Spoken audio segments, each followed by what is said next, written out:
This is the Inclusion Conversation. I'm your host, Grace Young Foster, founder and CEO of the Inclusion Initiative. I'm an adoptee, I'm a foster care alum, and I'm passionate about elevating our communities. It's time we're included and visible in the conversations about work, careers, and just life. Let's be visible and let's be loud. Join me now. Hi. Welcome, everybody. Welcome to the Inclusion Conversation, a podcast by the Inclusion Initiative. And I'm your host, Grace Young Foster. It's so great to have you all here. Thanks for joining us. Today, I'm really excited to have a special guest. Her name is Dr. Julie Lopez. So welcome. Thanks for being here. Thank you so much for having me, Grace. It was great to meet you. I was running a workshop when I met you, and I appreciate what they contribute to the conversation.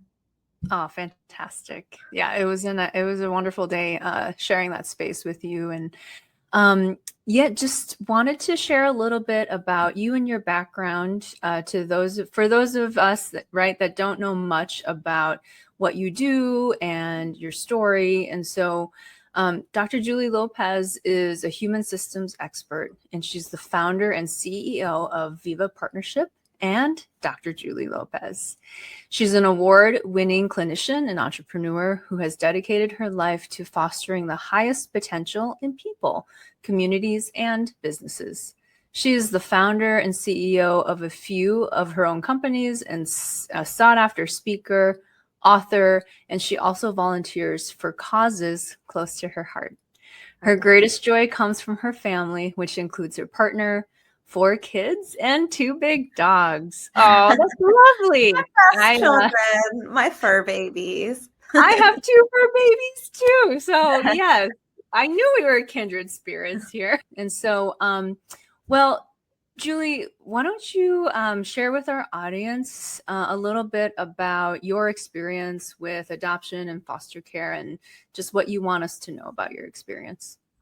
Sure. I mean, everyone, maybe your listenership is pretty aware that it's complicated and varied, but I'll tell you about mine. So I was conceived by 2 young teenagers, and there's a whole story in that too, because I'm only recently have found my biological father's family, but I thought I had found them 10 years ago, and 25 years ago, I found my biological mother's family. It's just so complicated. These lives are so complicated, but I was part of the baby scoop era because I was born in 1970. So my young teenage mom was sent away. She was part of that. And this was through the Catholic Church. And then I was basically in kind of an orphan care situation for about 3 months. And then I was adopted into my family. And my family is lovely, not perfect, who is, but not abusive. A number of my fellow sojourners on this path have had really not only the difficulty of being raised by people that aren't biologically related, like no facial mirroring, no kind of biological connection in that way, but also having, abusive situations or having been taken back again and having to go in and out of homes. And so I didn't have any of that, but I will say that part of my passion with my work, because that organization that you mentioned, the Viva Partnership, it's kind of casually referred to as the Viva Center, is really a mental health organization, and we provide, individual therapy, but our niche is working with non-talk based therapy, meaning brain, body, and expressive therapies, because we know now there are powerful tools that can help you shift what your body's holding that's beyond conscious awareness. So by definition, anything that happens before the age of 3, we don't typically have conscious awareness of. There's no, oh, I remember being born and that blanket. No, you might have seen a picture, but you won't consciously remember it, but your body takes an imprint of all the things, and this goes for adopted people and others. You can have a fire in your family that burns your house down when you're 1, and you might not consciously remember it, but there's going to be a lot of data that your body took in that's going to then impact you. And so that's really been my life's journey, is to study that deeply for the past 30 plus years. And I think a part of it comes out of my own struggles that seemed nonsensical, because if you looked from the outside, it looked metaphorically like a white picket fence. And anyway, there's lots of things to talk about there, because the dominant narrative around adoption is still like, ooh, a nice neat bow, like all wrapped up and everything's good, because it might look right, quote unquote, on the outside, or not, but so yes, understanding that, how those and intergenerational trauma, things that go beyond consciousness, how you work with them and how you change them, has been really my life's mission. And that's part of the Dr. Julie brand too, where I do speaking and workshops, and I wrote a book about this inner mapping that we have, that was actually endorsed by Gabor Mate, if you're nerdy about it. Oh, that's awesome. I did not know that. Congratulations. Thank you. Yeah. So you asked me about my adoption. That's kind of the higher level, but there's a million, thousand, zillion, trillion complicated stories in there. So I know. Which is so true for all of us who have been adopted and fostered both. And it's interesting, right? The dominant narrative comes up time and time and time again, because it's what we're fed time and time and time again from the external world. And, part of that dominant narrative, that dominant story, is really, okay, once the person is adopted, the end. It's so happily ever after story. And then it's like it stops. It just stops. But the reality is, to your point, right, why you do the work you do and why you have noticed, right, such a need for this work, especially with people who have our background, our lived experience, is that that story is just beginning there. And we go through a lifetime of really challenging journeys of discovery, of reckoning, of reclamation, of not knowing, of all these things. And it's lifelong. So, I'm in my 30s. I've met people in their 60s that are adopted or have been in foster care. They're still journeying through it, right? And it shifts and it ebbs and flows, and it's a lifelong story. But the world thinks that our story kind of just ends, to your point, as happily ever after once the adoption happens. And it's not like that at all. So talk to me a little bit about, what you've experienced either yourself or like with your clients, right? This journey, this navigation of unpacking all of that.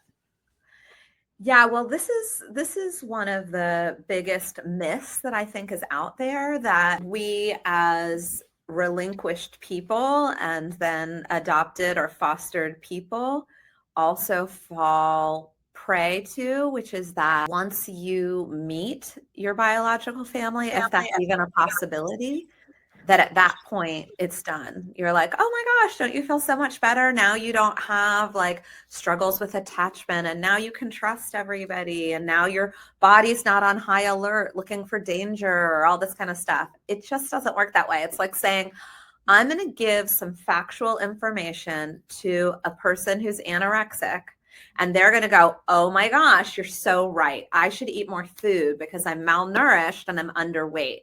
Logical, solved. And our bodies just don't work that way. And so anyway, it's part of my passion. I know you're going to prompt me on this later, but my story, I would say, because my quote unquote drug of choice, and I think all people that experience ruptures or adversity, it's just natural for our bodies to try to find safety, to try to find protection, to try to find ways of coping. And so my drug of choice, which is very popular among adopted people, it's not the only way, but was perfectionism and performance. Like, if I do all the things and get an A+ and a gold star, then this is all unconscious, but I did not know this. I was just acting it out as a child, that then I won't be given away again. Like, if I can fix whatever's wrong with me or show that I have value, then people won't leave me. People won't, whatever. And of course, since I was left when I was a baby, and I have obsessively studied infant psychology and prenatal psychology, I know that that's basically a death sentence for a human baby. Because unlike baby goats I've seen a baby goat be born, guess how soon they can walk? Like immediately. Yeah, they're like, oh, how do I, it takes them a sec, but that's it. And we are just these little blobs who will 100% die if there's no intervention. Right. We don't even have sharp teeth. We don't have anything, no bank accounts, no cars, no food, we're really screwed. So you can put all the logical overlay you want over that, but most human systems will like send off a million alarm bells. And yeah, I think that's a part of what drove some of my really troubling symptoms in my teen years. Yeah. So, so as you came to understand that, like how long did that take you? Well, I would almost say, I think, so the thing that moved the needle the most for me happened in my 20s, which is what started my work in the area that I work in. And that is, I actually had a fire in my house, like a grease fire. Oh gosh. And I threw water on it because I didn't know how it worked. And it scared me really badly. And I had a bunch of symptoms afterward of like trauma, shock kind of symptoms. And so a therapist I was working with introduced EMDR, eye movement desensitization and reprocessing, which is a brain-based tool. And like super fast, it helped me feel differently in my body. And so that kind of started this journey of understanding that there's a different way of changing symptoms where you don't have to talk about stuff. Like, you don't actually have to tell a story or maybe even fabricate a story that you don't really know, that you're piecing together because of pictures and what other people have told you. Like, it literally, there's a lot of material I work through with my adoptee clients that they would never be able to touch into if I just asked them a question. They'd be like, I don't know. It's all, but then on a cellular level, these tools, EMDR, brain spotting, neurofeedback, sensory motor psychotherapy, somatic experiencing, you can actually get at what the cellular code is without having to tell a story. And more importantly, it's not just scratching an itch to fill in memory blocks. You can actually change the way it's affecting your behavior, your mood, the stress load in your body. It's kind of incredible, but it's been a journey. So when you ask, how did I come to know that? Grace, to be honest, like all humans, I still crack along my fault lines when I'm stretching or growing and I'm kind of beyond my comfort zone. Like my old familiar tools will kick into play. Like, I'll start writing and rewriting stuff that doesn't need to be rewritten, or I'll start kind of obsessing over things or getting like the high anxiety. I'd like to think I don't push people away as much as I used to, but in my teen years, I was basically walking around like overperforming and pushing people away. Like, I don't need you. I don't need anyway. I do this stuff on my own. Like, if there was something challenging or it looked at all like it was a burden on someone, I was like, I'm out of here. Like, I'm just, so, I don't know. I wasn't really good at deeper relationships, let's just say. And I didn't realize it. I was just like, I'm fine. It's good. Life is cool. I'm cool. It's all fine. That definitely resonates. That resonates. Exactly. There's, I have had similar like feelings and experiences as well. especially as a young adult. And, what's funny is that was at the time is so celebrated by the world, right?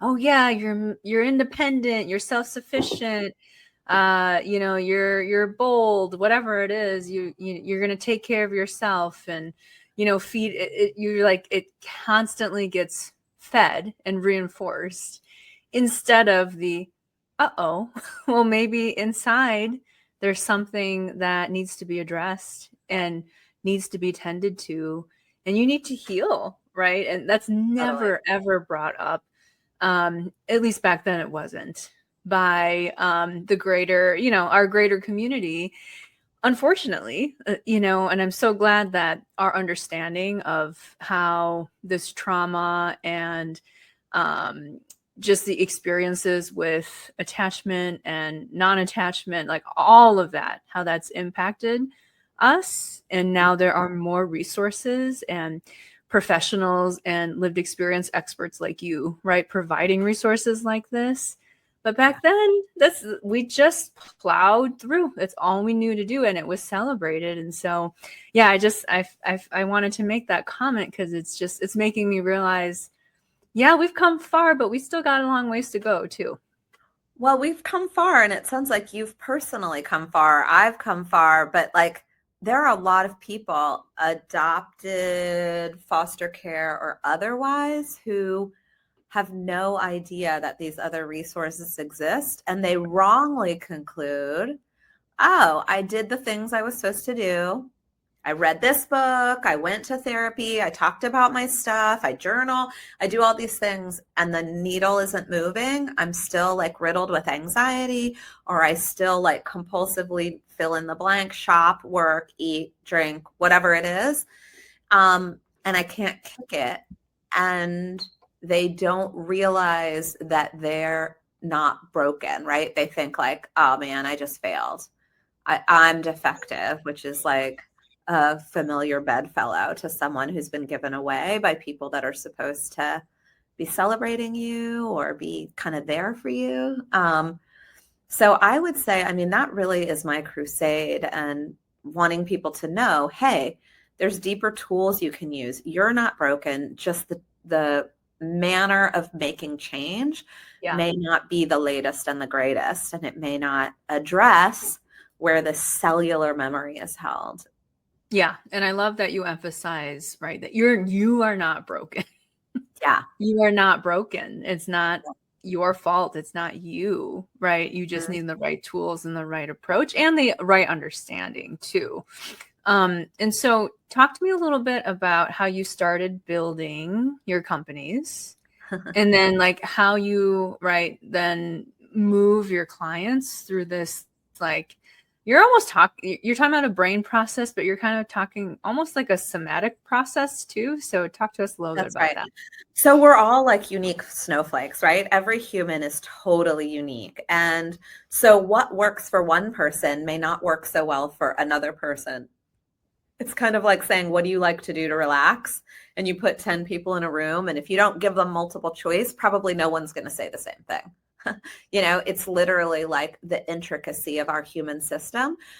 So some people actually gravitate more towards somatic types of work, meaning that it's body oriented, that it's actually movement oriented. There are very specific things when you take cues from the body that you can do to dislodge what's being held in the body, like old stuff going beyond thought.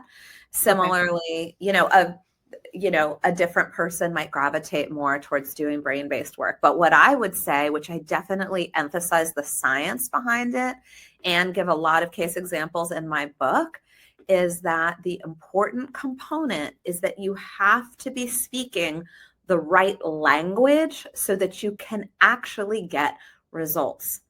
If you're in therapy and it's all talk-based, and you're having, because the frontal lobe of your brain is all about linear logic. So you're having like a linear logic conversation. The cellular memory, the instinctual stuff that happens right away will not move. it just doesn't compute. It's easy to see when I talk about someone with disordered eating that if you just give them logical data, oh, you fear of flying, a phobia, compulsive stuff, like the things. Yeah. When I say compulsive, I'm talking about it happens so fast. You know, people online, it's everywhere. Like all these like self-help gurus and all these people who are like teaching you about box breathing and teaching you about stuff that can help activate your parasympathetic nervous system. That is so awesome. Everyone's learning more about levers we can pull that aren't talk-based, that change how you're feeling, can lower your cortisol levels, can help you relax, can kick down your adrenaline. Great. But you know what? If you're triggered because you're starting to feel attached to someone and boom, you just do something to sabotage the relationship, I don't care how well you know how to box breathe. You're not going to interrupt the instinctual thing that I would say is beautiful. It's your body. Like our bodies are built to protect us. They're like, uh-oh, you get close, like really vulnerable to someone and you could get really hurt. And I mean life or death hurt, right? You might not logically think that, but your body's just doing its job. It's just trying to help you survive and to protect you. And so those are the types of things that we can change with these deeper non-talk based work. And the reason is because we're speaking the language without words of unconscious memory, cellular memory. It's called implicit memory. And that's what moves the needle. You do it, you speak that language, you'll get the results you want in a real way, not a like, oh, I totally understand. Relinquishment was traumatic and it makes sense. And, you know, and that was an external behavior that was pretty like undermining of her like significant relationship. But people do stuff internally too. Like we contract, we shrink, we get ulcers, we like do stuff to protect, to put up a protection. And that looks in the body like inflammation. And inflammation can lead to cancer or autoimmune diseases or, you know, inflammatory conditions. Like I've seen those physical symptoms dissipate. Yeah. I've had clients that struggled with infertility and we took the stress load down on a cellular level and they got pregnant the next month. I've had people with inflammatory skin conditions have all of it go away after, you know, unsuccessful treatment attempts with dermatology. You know, I'm not trying to advertise like, hey, come see me for psoriasis. I'm just saying it's one system. And when we shift some of this deeper stuff, the results follow suit. Yeah. And you're talking a little bit too about, you know, you have to change your mindset. You have to unlearn things. Your body has to unlearn things as well as your mind, it sounds like. Because when you're talking about at a cellular level, yeah, I mean, we were conditioning ourselves when we were relinquished, or, you know, for those of us that were in foster care and were bounced from home to home to home, right? Every single experience of that, your body is reacting, your cells are learning a certain instinctual behavior, whatever that looks like.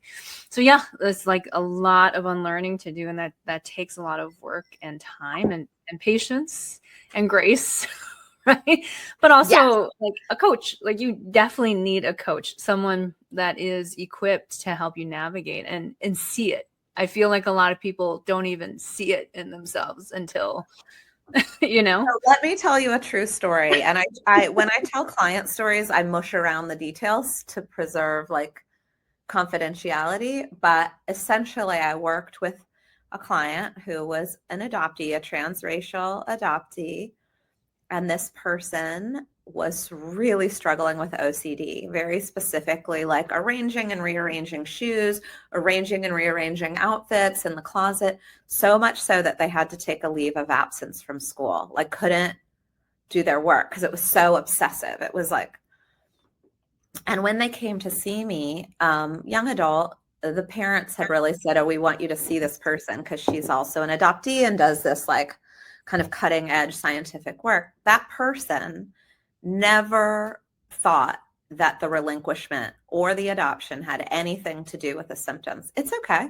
I don't need them to think that because I'm literally working beyond conscious thought. And it actually doesn't take that long. You know how you said it takes a lot of grace and patience. Yes, to shift it in a conditioning way. Okay. Know when you're rewiring it on a cellular level. Like I can literally move that stuff in an afternoon. Interesting. Yes. Wow. Someone I worked with yesterday finished up like a 3-hour session and was like, oh my gosh, that was like a psychedelic experience without any substance, because you go into non-conscious states. It really is different. As a matter of fact, because you said coaching, a lot of coaches and other therapists refer people to me to do like an intervention kind of thing. And then they do the integration work. It's really the conditioning work, because you can't just change a habit just because you change the root. Like that takes the conditioning. It's just so much easier because you're not fighting against your body. You're not having to be like, okay, you know, every part of me is trying to protect, but I know consciously I need to like be vulnerable and be open. It's just not that hard. It's really learning new dance steps on a neutral territory instead of pushing new dance steps on a territory that's already saying, don't do that. That's not safe. I got to protect. I'm not going to let go. I won't leave you. I'm here for you. All that stuff. I don't know if that's right. I have such a hard time. Like most people don't really understand what I do till they experience it. But putting it into words, I've been working on for 3 decades. Wow, that sounds incredible. And so like when you talk about the process of getting unstuck, like that's what you're referring to. Almost like that physical and mental combination of getting unstuck in that way. Yes. And our bodies will respond. Our bodies do the work if they're given the right like messaging and the right. And when I say messaging, I'm not talking about words. That's the weird thing about it. But yeah, I'm so passionate about it, especially because, you know, us relinquished folk are overrepresented in suicide statistics. It's super seductive to feel like, oh, so broken and it's never letting up and there's no other way.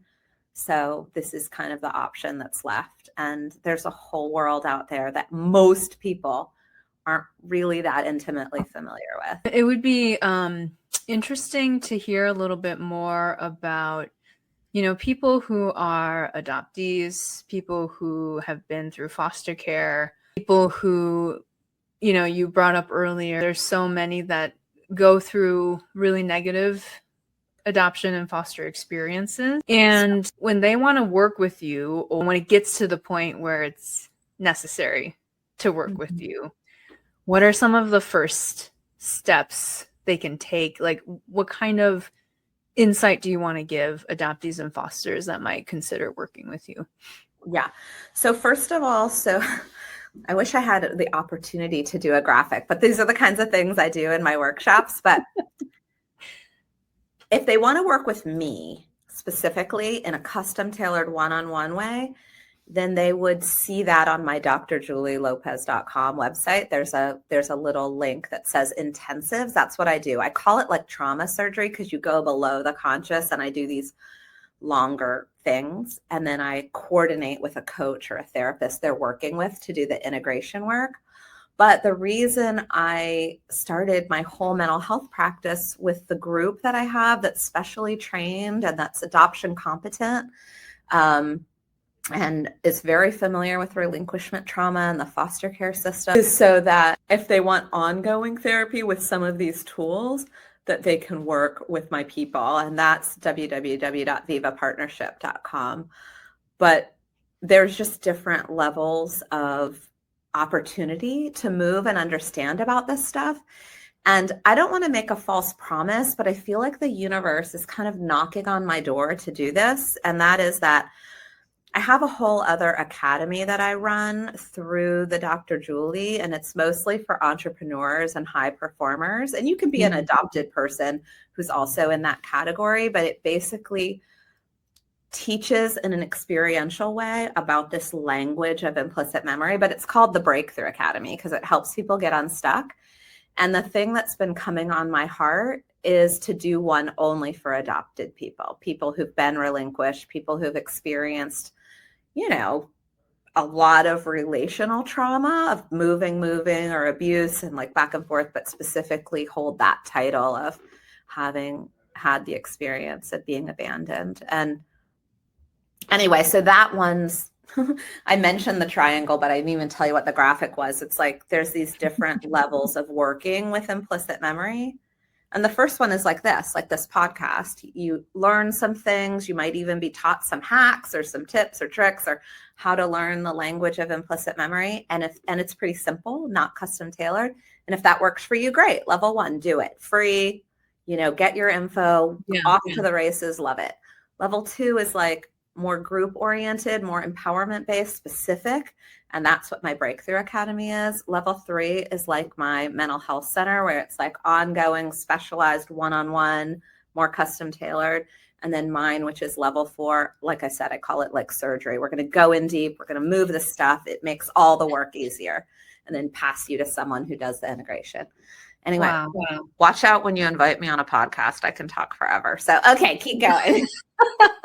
No, it's great. It's fantastic to know that this is like a real resource for people. And just being able to find practitioners and doctors and scientists, like people that really understand the science, that also have the lived experience is so, it's kind of rare. I mean, I don't run into many, and maybe I'm not looking at all the right places, but I think I am, right? There's not a ton of us that do this kind of work, that have this lived experience. And so it's really special what you're offering. And I'm so glad that you have committed your life and your career to building these things for people, not only with our lived experience, but just in general, people that really need this kind of help and therapy and support. So thank you for doing that.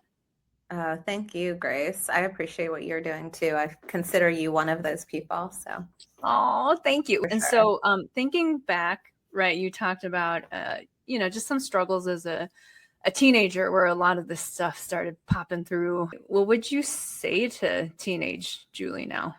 Oh my gosh. Well, first of all, I'd have to have built trust enough so teenage Julie would even believe me, because she was on like a breakneck course of disaster. I actually have a degree in engineering because I was so performative. I would do whatever anyone externally told me to do.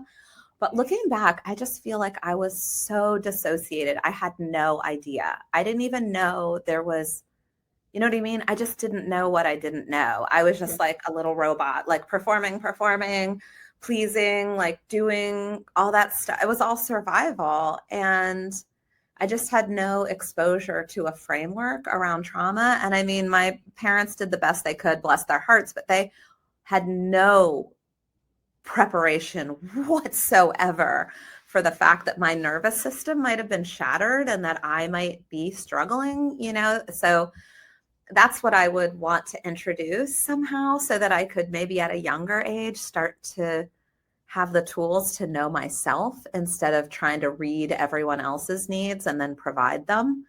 I mean, that would be like an amazing gift. And I actually felt like I started to tear up thinking about that, because yeah, it just feels like a lot of time, like not knowing myself really. So yeah, a lot of loss there. Yeah, no, that resonates. That definitely resonates. Thanks so much for sharing that. Yeah.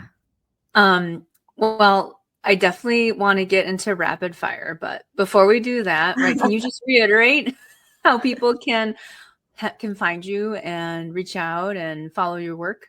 Yes, the main website is www.drjulielopez.com. And then my mental health group full of beautiful people who do this work is www.vivapartnership.com.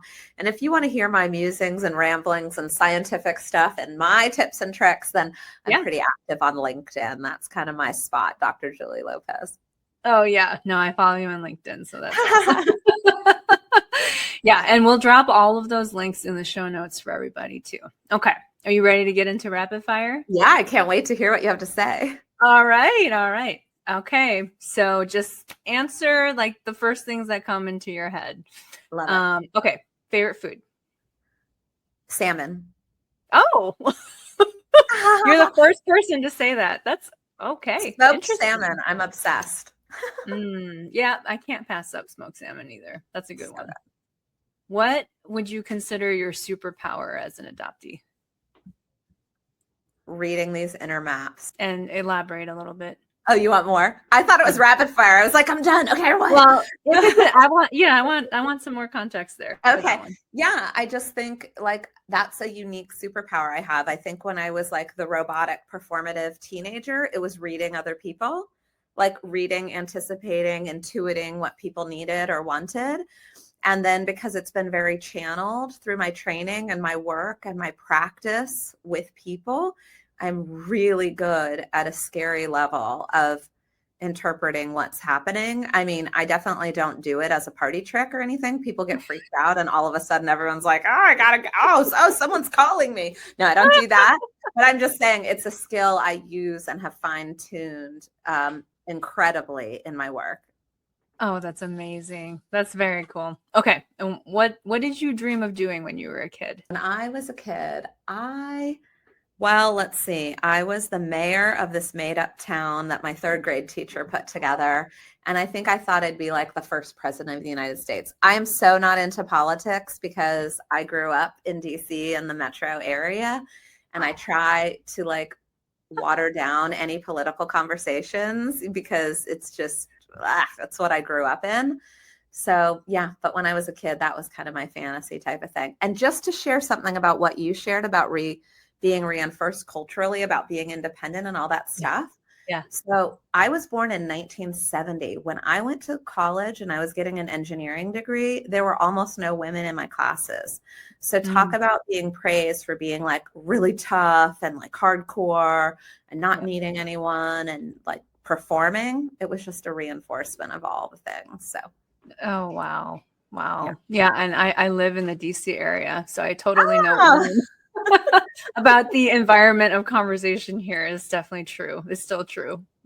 Yeah. Maybe now more than ever, right? So what's one thing on your bucket list? Ooh, bucket list. Well, now more than ever, I want to go to Greece. I've never been to Greece and I've heard great things. And my daughter just went because she was doing a semester abroad in Europe and the travel was super inexpensive. So beautiful. She pictures every day. It looks beautiful. I would love to go there too. Yeah, I would agree with that one. Okay.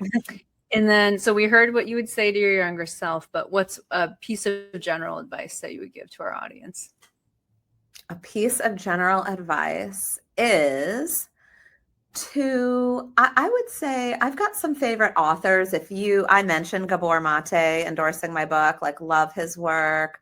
I love the work of, he maybe as a person, he's not as politically appreciated these days, but Bessel van der Kolk and His Body Keeps the Score, like just this whole idea that your body, which includes your brain and your spinal cord, like your whole nervous system and all that messaging, like we really, really can move that stuff with the right tools, and science just keeps pushing us there. So I would want people to know that, if for nothing else, just to hear the message that you're not broken. And if people are telling you, putting labels on about disordered this or reactive attachment that or whatever, fine. Those are just groupings of symptoms, but they can be moved.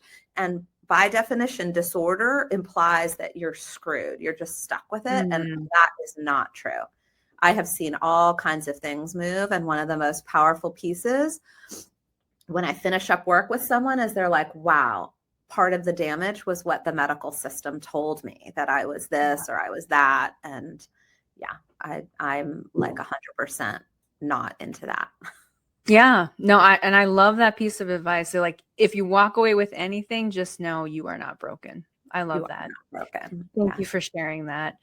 Well, Julie, it was so great to have you on our show. Really appreciate you coming on. Again, we'll drop all her links in the show notes. Follow her, support her, hire her.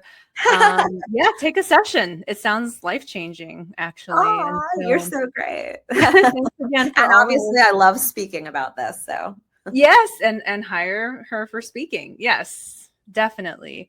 But yeah. Thanks for joining us on the Inclusion Conversation. And to our audience, thanks so much for being here.